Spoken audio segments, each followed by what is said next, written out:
Hare Krishna. Continue reading from Teachings of Queen Kunti. We are on prayer 6. This is from Srimad Bhagavatam, Canto 1, Chapter 8, Text 23. O Rishikesh, Master of the senses and Lord of Lords, you have released your mother, Devaki, who was long imprisoned and distressed by the envious King Kamsa, and me and my children from a series of constant dangers. So we have been reading the purport by Srila Prabhupada, and we are going to continue to read the purport. We were hearing yesterday, Prabhupada was saying, we are thinking, I am this, I am that, all the upadhi. But we have to give up this upadhi, that I am a spirit soul, part and parcel of Krishna. So let me engage in Krishna's service, and that is Krishna consciousness. So for sense gratification, we continue reading from the purport. For sense gratification, we have fallen into this material condition and are suffering in different varieties of life. Because this is the material world, even Krishna's mother was put into suffering. Devaki was so advanced that she became the mother of Krishna. But still, she was put into difficulties by her own brother Kamsa. That is the nature of this material world. What is the nature of this material world? The living entities in this world are so jealous that if one's personal interest is hampered, one will immediately be ready to give trouble to others, even to one's nearest relatives. That is the nature of this world, that we are ready to give trouble to others so that we can enjoy. We might say, no way, I don't do that at all. It's all the other people who are doing that to me. It just needs a little bit of introspection. We can try to find out, am I doing it? How am I doing it? Do I want to continue doing it? Should I change what I'm doing? So the word kala means jealous. This material world is a world of jealousy and envy.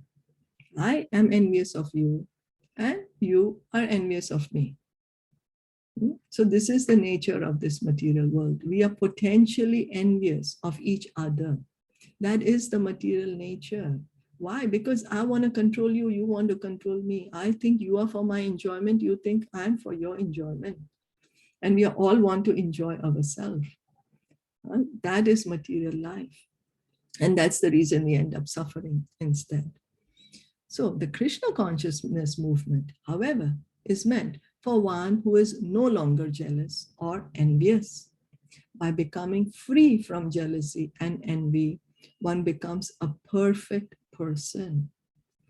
Perfect person. So a person who's Krishna conscious, one who is Krishna conscious, then he is a perfect person. Why? Because he does not have any envy or jealousy. Our envy roots, it comes from the root that why is Krishna God? I want to be the controller. Why is Krishna the controller? Why is he the proprietor? Why is he even a person? I'm greater than him. Because of that envy, we are here in the material world. And then that envy, because Krishna is the root of everything and everyone. So that envy towards Krishna, now because we are in the material world, for us, then our envy expands to whoever we come in contact with. Because everyone belongs to Krishna. Krishna is in the heart of everyone. He's the Paramatma in everyone's heart. So once we become Krishna conscious, means that's a perfect person, means no more envy, no more jealousy. Dharma projihita kaitava tra paramo nirmatsaranam satam. Bhagavatam 1:1-2. Those who are jealous and envious are within this material world, and those who are not are in the spiritual world. Therefore, we can test ourselves. So the liberated souls, they are in the spiritual world, and they are not jealous and they are not envious. There is no jealousy or envy in the spiritual world. So the test is for us to see. If we are jealous or envious of our friends or other associates, we are in the material world. And if we are not jealous, we are in the spiritual world. There need be no doubt of whether we are spiritually advanced or not. We can test ourselves. So Prabhupada is saying we can test ourselves, We can understand where we are at. Where is my consciousness right now at? Am I jealous or envious of my friends or whoever else? If I am, I'm in the material world. If I'm not, I'm in the spiritual world. So, Bhakti Pareshanubhavo Viraktir Anyatra Cha, Bhagavatam 11.2.42. When we eat, we can understand for ourselves whether our hunger is satisfied. We don't have to take a certificate from others. So if I'm eating, nobody else has to come and tell me, hey, now you're no more hungry, you're full, now you're nourished, now you're feeling stronger, now you're feeling satisfied. No one external has to come and tell me that. I feel it myself.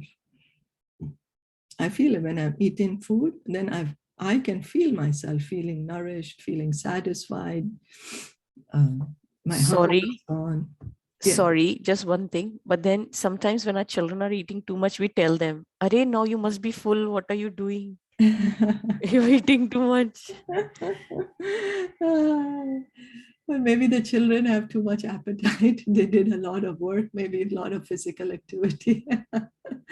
You mean the children don't know when to stop eating? Yeah. Sometimes when they're eating, then when as a mother or as a grandparent, or when we see, we say, "Oh, kitna kha gaya hai? Matlab, it's okay now. Matlab, ye to peet bhar gaya hoga." Like. Maybe then we can ask the child, hey, are you still hungry or you're eating it because you like to eat it? Sometimes, even though we are full, but we like something. And so then we keep on eating it, even though our hunger is satisfied. Right? Like when there's a big feast, there's a big buffet, how much can you eat? But yet we can't eating, overeat. Even though we are full. Okay, yeah, that way. Okay. Yeah. So then similarly, we can test for ourselves whether we are in the material world or the spiritual world. So is it that I'm eating because I just want to eat now? I'm already full now. But I just want to overeat because this is so tasty, or because I'm being served with so much love. This person is offering with me with so much love. I'm no more hungry. So the test, we have to test ourselves. Similarly, Prabhupada is saying we can test for ourselves. We are in the material world or the spiritual world. If we are jealous or envious, we are in the material world.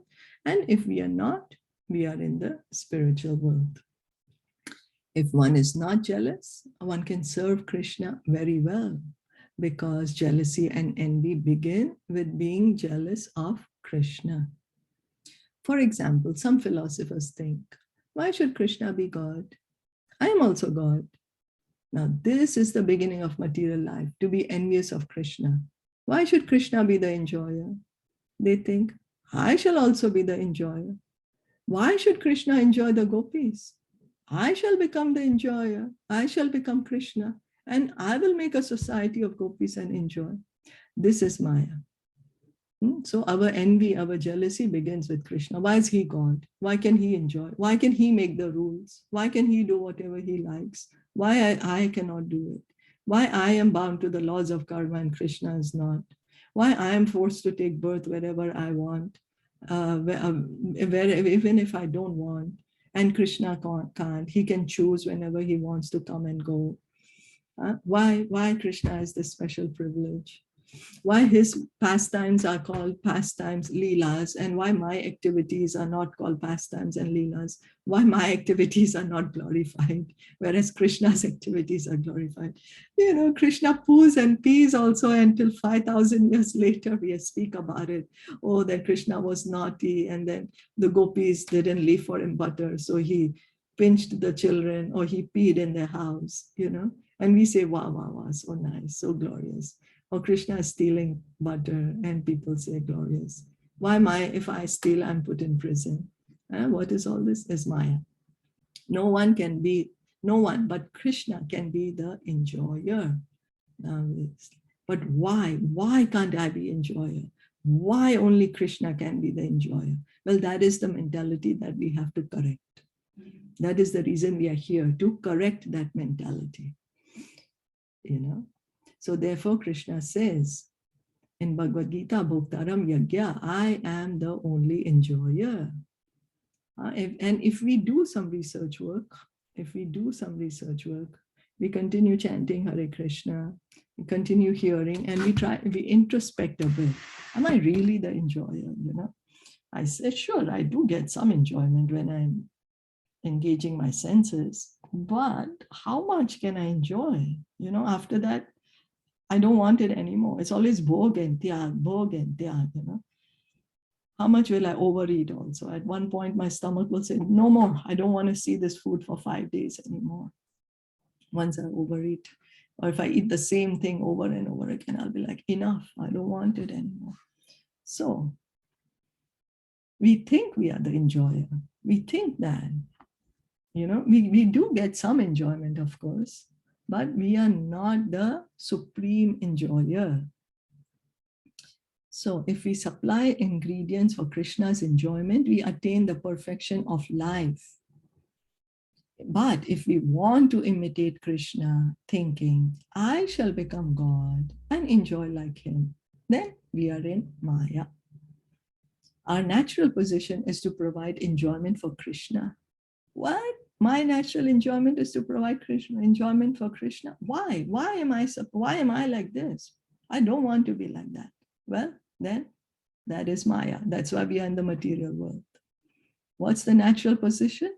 Provide enjoyment for Krishna. We can see Prabhupada would say, Guru Maharaj says, why does a parent get a child? A parent, there's a couple, the parent, the father, he gets a child. And then why? To have a loving relationship with the child. No? He's playing with the child. He's taking the child for walks. So what is he doing? In fact, he's serving the child. He's maintaining the child. He makes money so he can provide for the child a nice, safe environment. He provides the food for the child. So, and then what does he gain? That loving relationship with the child. The child and the father are having a very nice relationship. Similarly, Krishna is providing us with everything. He's the one who's maintaining us. And then yet we say, oh, why should I be for Krishna's enjoyment? I want to be independent. Okay. So in the spiritual world, for example, Krishna enjoys, and the gopis, the transcendental cowherd girls, supply the ingredients for Krishna's enjoyment. This is bhakti. Any comments on what we just read? Any thoughts, anything to share? Any realizations?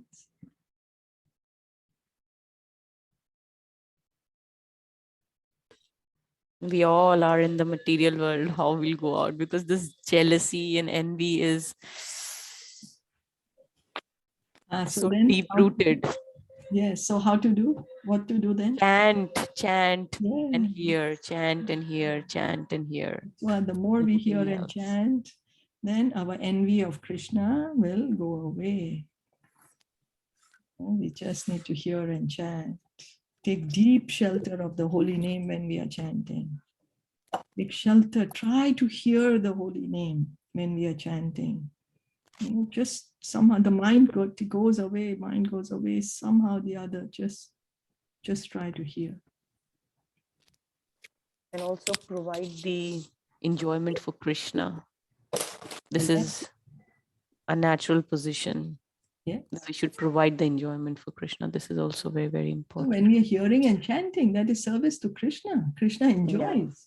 Yeah. Bhagavatam, and I forget which one was it. Bhagavatam, one of the verses, it says that Krishna is enjoying when we are here talking about him. He enjoys.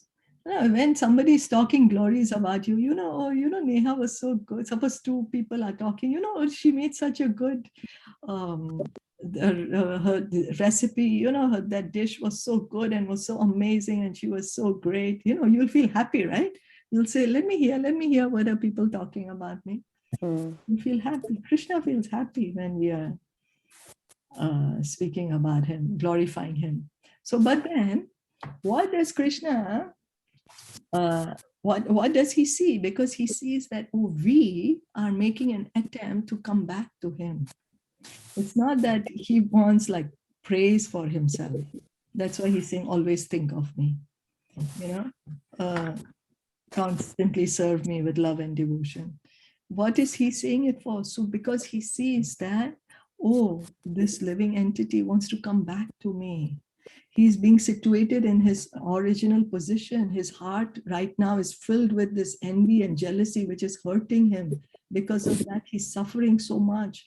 My dear child is suffering. I don't want him to suffer. I want him to feel happy. I want his heart to be full of love.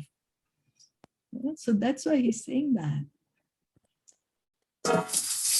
The more we hear and chant, our heart becomes happy. We feel lighter. The more we hold on to jealousy and envy, the more we suffer. So the more we think of Krishna, then Krishna helps us to remove all these dirty things from our heart. He helps us remove them and we feel happy. And then that makes Krishna happy. So he loves us a lot. That's what we have to remember. We are envious of him, but he is giving us love. We are jealous of him, but he is giving us love. So it's like a one-sided loving relationship right now. He's giving us all the love. So we should try to give back some to him. Hear and chant, hear and chant. And everything will follow. Everything will follow. We'll stop here for today. Any comments and anyone else wanted to say anything?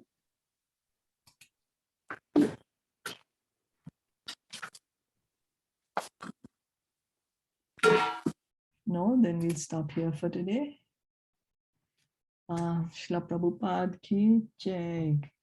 Gaura Bhakta Vrinda ki jai. Gaura Premanande Hari Bol. Hari Hari Bol. Ki jai. Hare Krishna. Hare Krishna.